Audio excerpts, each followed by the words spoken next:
प्रचाराच्या निमित्ताने आम्ही सगळेजण या ठिकाणी उपस्थित आहोत।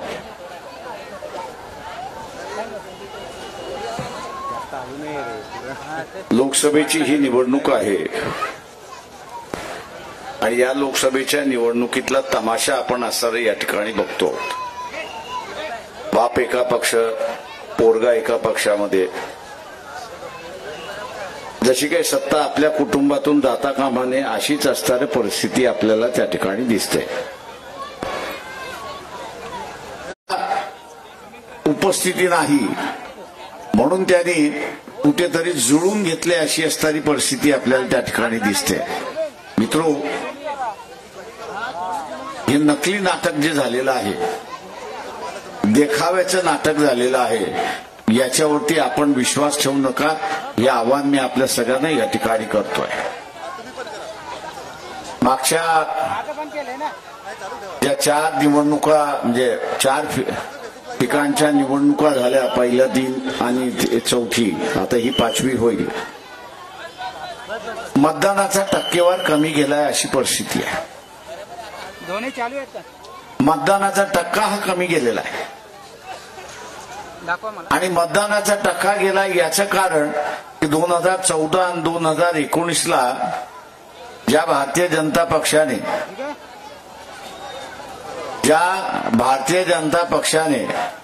70-72% इलेक्शन घेऊन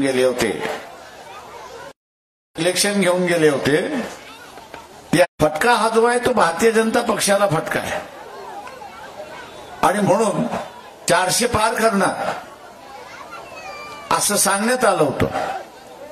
आणि आता आपण बघत असाल की मध्यंतरी आकडेवारी आली 300 आणि आता 2 दिवसामध्ये आकडेवारी येईल की 250 पर्यंत आले, तशी परिस्थिती आहे।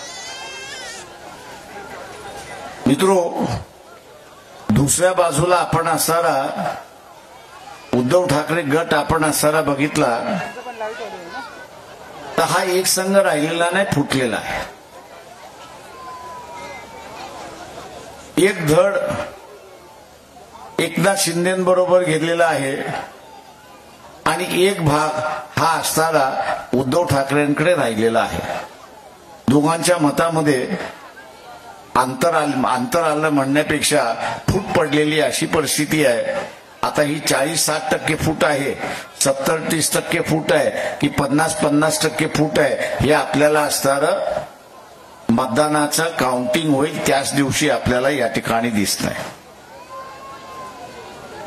त्याच्यामुळे प्रत्येक पक्षाचं असणारं मतदान घटलंय अशी परिस्थिती आहे। मागच्या वेळेच्या असणारा आकडेवारी सांगतात, आम्ही त्यावेळेस म्हणतो अरे बाबा तुम्ही बीजेपी बरोबर होतात, आता बीजेपी आणि उद्धव ठाकरे सेना यांच्यामध्ये फूट पडलेली आहे, तर तुम्ही दोघे वेगळे झालात, तुमची मतं किती त्यांची मतं किती हा असणारा हिशेब या ठिकाणी येणार आहे।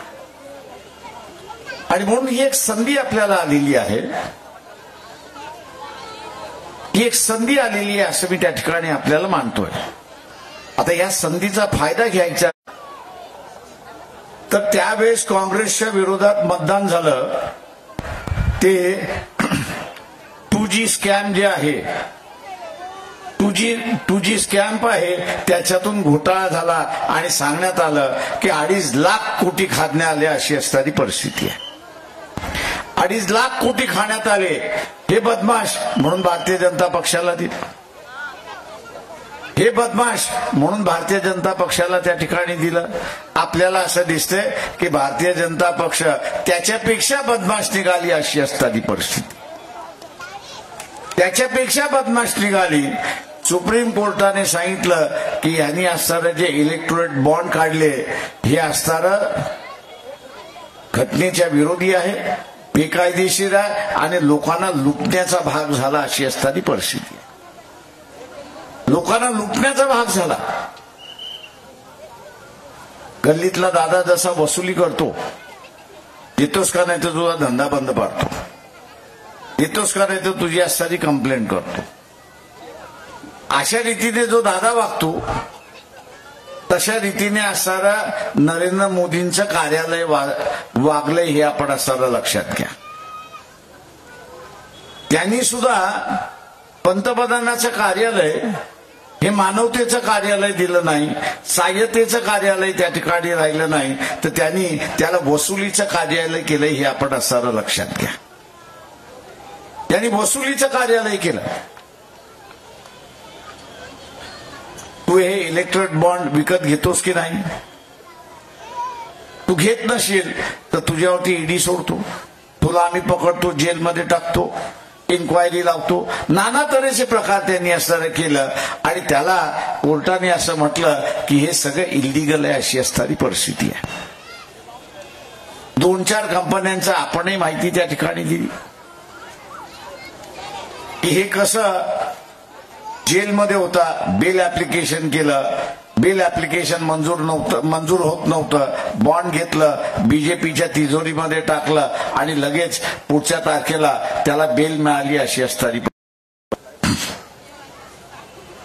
जे इथे 51 जजेस येऊन, सुप्रीम कोर्टाचे 51 जजेस येऊन म्हणत होते तुम्ही इथे असताना खेळता खेळता कोणाची शपथ घेता की न घेता? तुम्ही शपथ कोणाची घेता? आईची घेतो, बापाची घेतो, पोराची घेतो, नातेवाईकाची घेतो, वरच्याची घेतो, पण स्वतःची घेत नाही. मेला तर तो मेला, मी जिवंत राहिलो. तसं मोदीला विचारण्यात आलं, अरे बाबा तू घटना बदलणार आहेस की नाही सांग. मोदीजी, तुम्ही असं 2024ला पंतप्रधान झाल्यानंतर घटना बदलणार आहात की नाही ते सांग. पण मोदी काय उत्तर देतोय?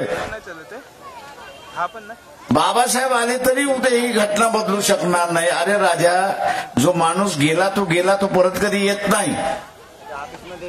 अजून तो चमत्कार घडलेला नाही आणि घडणारही नाही. त्याच्यामुळे बाबासाहेब परत काही येणार नाही. त्याच्यामुळे तू बाबासाहेबांना दुवा देऊ नको. तू बदलणार आहेस की नाही हे पहिल्यांदा सांग. मित्रो, आपण सुद्धा शपथेवरती सांगत असताना माझ्या शपथेवरती मी सांगत नाही. मी आईच्या शपथेवरती, बापाच्या शपथेवरती, पोराच्या शपथेवरती, नातेवाईकाच्या शपथेवरती मी आपला थापा मारत असतो. तशा रीतीने मोदीने सुद्धा बाबासाहेबांच्या नावाने आपल्याला थाप मारलेली आहे. एवढं लक्षात घ्या की बाबासाहेब बदलू शकत नाही. इशू बाबासाहेब बदलू शकतात की न बदलू शकतात याचं नाही. मोदीजी 2024ला पंतप्रधान आल्यानंतर तुम्ही बदलणार आहात की नाही याचा खुलासा आणि याचा तुम्ही असणारा शब्द द्या.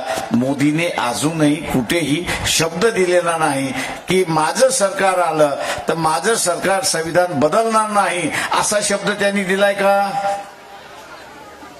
त्याच्यामुळे कुठेतरी डोक्यामध्ये संविधान बदलण्याचा विचार आहे, हे आपण असणारा लक्षात घ्या. हे संविधान या देशाचं आणि इथल्या असणाऱ्या वंचित समूहाचं एक कुंडल कवच आहे, हे आपण लक्षात घ्या. एक कवच आहे. हे कवच बदलायला मागतात. हे कवच बदलायला मागतात. का बदलायला मागतात? ते हे संविधान समतेची गोष्ट करते, उद्देश ठेवते. हे संविधान न्यायाचा अधिकारचा उद्देश ठेवते. सर्वांना संधी याचा असणारा उद्देश त्या ठिकाणी ठेवते. यांना समान संधी नको आहे, यांना समान न्याय नको आहे, यांना जुन्या परंपरेतल्या न्याय व्यवस्थेची गरज आहे, अशी असणारी परिस्थिती आहे आणि त्याची असणारी पुरस्कर्ते. आज त्या पद्धती नव्या पद्धतीने येतील आणि नव्या पद्धतीने आल्यानंतर आपण जसं म्हणताय की खाजगीकरणाच्या माध्यमातून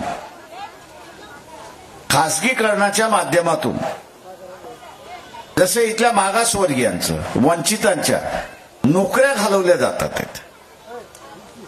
बाबा खाजगीकरण कशासाठी हे तर सांगा. खाजगीकरण कशासाठी हे तर सांगा. सरकारची मालमत्ता आहे, लोकांच्या पैशातून उभी राहिलेली मालमत्ता आहे.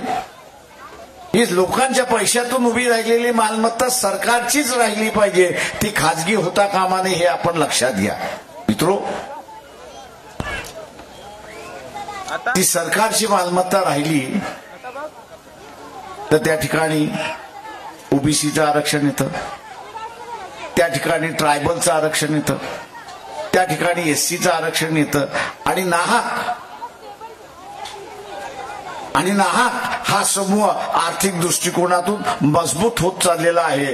त्याला मजबूत होऊ द्यायचं नाही, त्याला स्टेबल होऊ द्यायचं नाही, स्थिर होऊ द्यायचं नाही. म्हणून असणारा नोकऱ्यांवरती गंडांतर घाला अशी असणारी परिस्थिती. एका बाजूला खाजगीकरण करून नोकऱ्यांवरती गंडांतर आणलं जात आहे आणि दुसऱ्या बाजूला शिक्षण हे प्रायव्हेटायझेशन करून, खाजगी करून, त्यांच्या फिया वाढवून पुन्हा असणाऱ्या शिक्षणापासून लोकांना वंचित केल्या जाते अशी परिस्थिती आहे. मित्रो, बाबासाहेब असं म्हणाले होते की शिक्षण हे वाघिणीचं दूध आहे.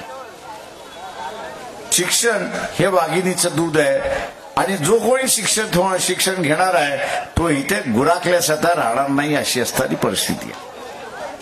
तो इथे घुरणारच आहे, तो इथल्या व्यवस्थेला चॅलेंजच देणार आहे, तो या व्यवस्थेला चॅलेंजच देणार आहे. हा चॅलेंज होऊ दे, हा संघर्ष होऊ दे म्हणून शिक्षणच महागडं करायचं आणि त्यातून शिक्षणातून लोक बाद करायची असा असणारा डाव या ठिकाणी चाललेला आहे की जो आपल्याला असणारा हाणून पाडावा लागेल हे लक्षात. काँग्रेस पक्षाचं असणारं एक ऍडव्हर्टाइजमेंट आहे. त्यांनी मोदी दाखवली आणि वॉशिंग मशीन दाखवली. जेवढे भ्रष्टाचारी आहेत ते मोदीकडे गेले, त्या वॉशिंग मशीनमध्ये टाकल्या जातात आणि तो बाहेर आला की त्याच्यावरचे करप्शनचे ज्या चार्जेस आहेत गळून पडलं असं त्या ठिकाणी दाखवतात. काँग्रेसवाल्यांना फार चांगली ऍडव्हर्टाइजमेंट काढली, तुमचं अभिनंदन करतो मी. पण मला असणारं सांगा, तुमच्याकडे अशी कुठची असणारा वापर करायला सुरुवात करतो. काँग्रेसवाले जे धर्मवादी आहेत ते धर्मवादीच आहेत आणि म्हणून या मतदारसंघातल्या काँग्रेसवाल्यांना मी असणारं आव्हान देतोय की एका बाजूला एकनाथ शिंदेचे उमेदवार आहेत आणि दुसऱ्या बाजूला उद्धव ठाकरेंचे सुद्धा उमेदवार आहेत.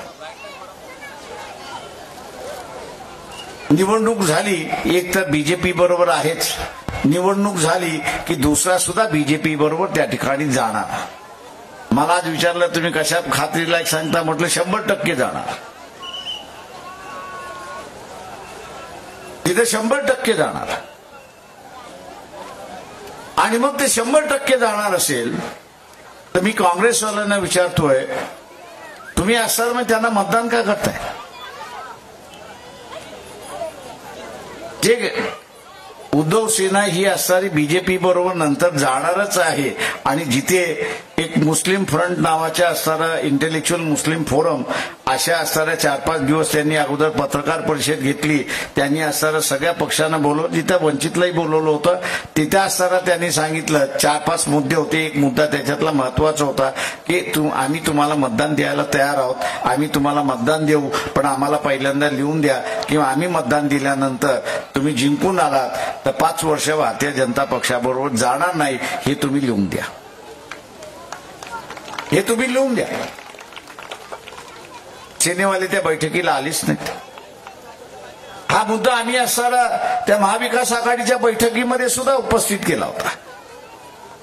तेव्हा आपण सेक्युलर मतावरती निवडून येणार आहोत आणि सेक्युलर मतावरती निवडून येत असताना आपण असणारा या सेक्युलर मताला प्रत्येक महाविकास आघाडीचा जो घटक आहे त्यांनी आश्वासन केलं पाहिजे की 5 वर्ष निवडून आल्यानंतर 5 वर्ष सरकार जोपर्यंत माझी खासदारकी किंवा पक्षाला मिळालेली सत्ता जोपर्यंत आहे तोपर्यंत आम्ही भारतीय जनता पक्षाबरोबर जाणार नाही. मी मुस्लिम समाजाला आवाहन करतोय कि अपने पैरों पर कुल्हाड़ी मत मार लो।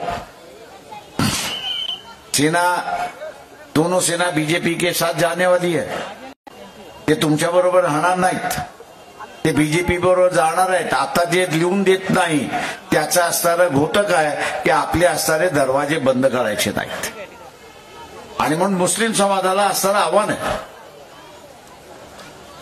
की आपण असणारं बोंबलतंय की 21 राज्यामध्ये काँग्रेसने आम्हाला एकही उमेदवारी दिली नाही, खरी आहे। राष्ट्रवादीने आम्हाला उमेदवारी दिली नाही, शिवसेना उद्धव ठाकरे गटाने सुद्धा आम्हाला असणारं उमेदवारी दिली नाही, पण वंचित बहुजन आघाडीने उमेदवारी दिली ना। मुस्लिम उमेदवारी ह्या मुंबईमध्ये उतरवले ना, त्यांना स्वीकारायला तुम्हाला अडचण काही आहे? तुम्हाला स्वीकारायला त्याच्यात अडचण काही आहे? उद्या तुम्ही स्वीकारलं नाही तर हाच मुद्दा तुमच्या विरोधात वापरला जाईल। मुस्लिम समाजाने हा लक्षात घेतला पाहिजे की मुस्लिम समाजाचा उमेदवार असताना मुस्लिमच त्याला मतदान देणार नसतील,